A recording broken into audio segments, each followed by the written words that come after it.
Hey guys, so sorry I've been missing in action for like a year now. I've had a lot going on and I really only like posting things when I feel like Jesus is telling me over and over again to say something. So here I am.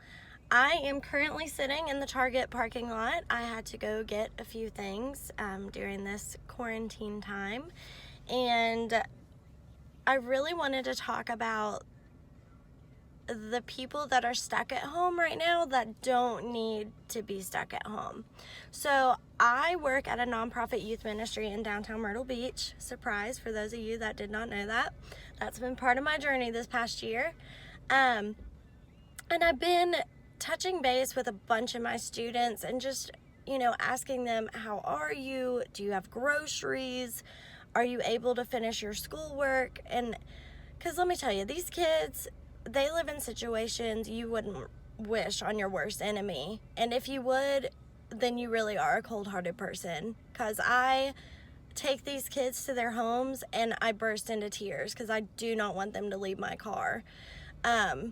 So they live in motels. They live with their mom's boyfriend's cousin's ex's sister-in-law. Like, insane situations. They have 12 brothers and sisters. They walk everywhere. Like, they are just, they're having to be adults way too soon is truly what it is, way too soon.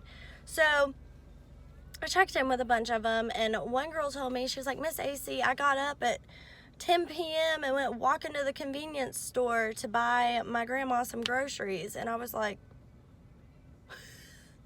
no ma'am, if you need something, you tell me and we'll go to the grocery store at a regular hour. And then I had another student, because all of the schools are shut down and probably till the end of the year, at least till the end of April. And she was like, Miss AC, I can't get my schoolwork done. I don't have a laptop.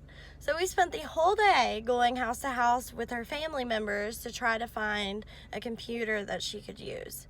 So these are things that nobody really thinks about, that are necessities, unlike toilet paper.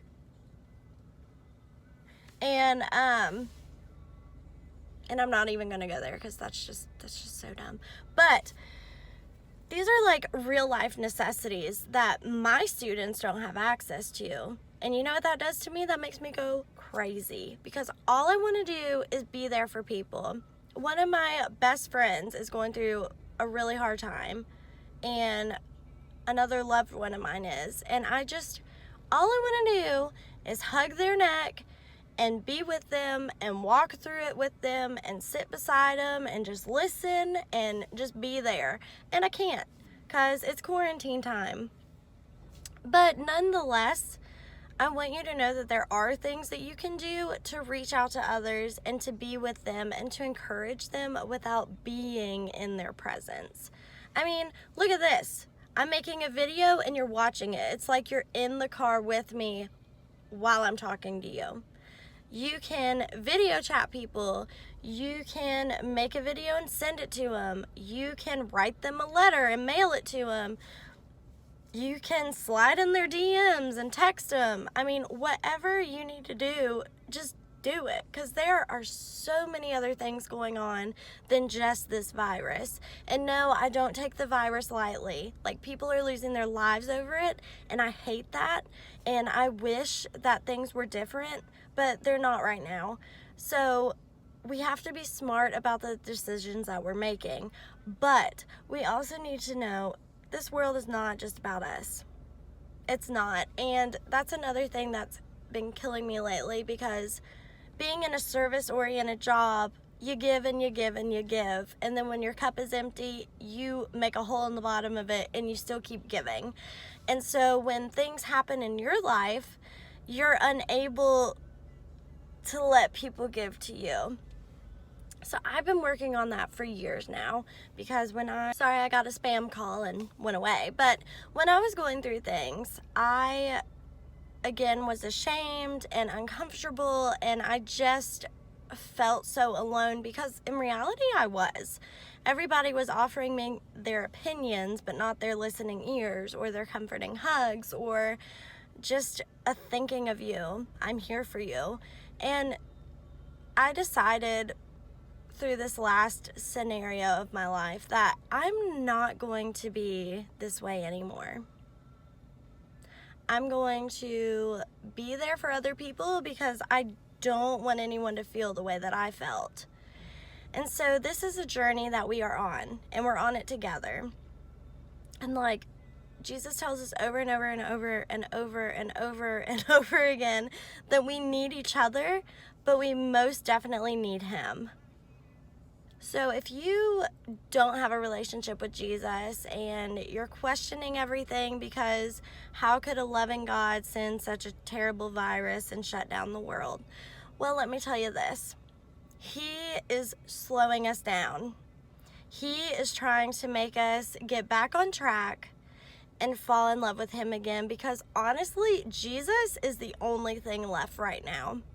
I mean, yeah, we have our electronics and we have grocery stores and we have music, but with the pace that we're used to running, you know, the devil, he can only stop you if he distracts you and makes you busy. And right now, there's no distractions. There's nothing happening. There's nothing open. There's nothing going on. Most people are working from home. Most people are doing school from home. All you got's Jesus. So if that is something that you have never thought of before, or you don't know what that's going to look like, that's okay. You have people in your life that are willing to answer those questions for you, me being one of them. Because I'll tell you one thing, life is hard. Life sucks, and it's not fun most of the time. But with Jesus in your life, you will get through it. Things may not look the way that you think they're going to look. And I am living proof of that. Everything in my life has been turned upside down and flipped right side round. And I'm just like, okay, God, I see you. I see you working. We are in the tunnel right now and we're trying to get to the light. So just hang on until we get there. You are not alone. You are loved. You are cared for. You are important. And there are others that care about you too. This will get better. There will be brighter days. This is only a season. Hang in there, my friends. Till next time.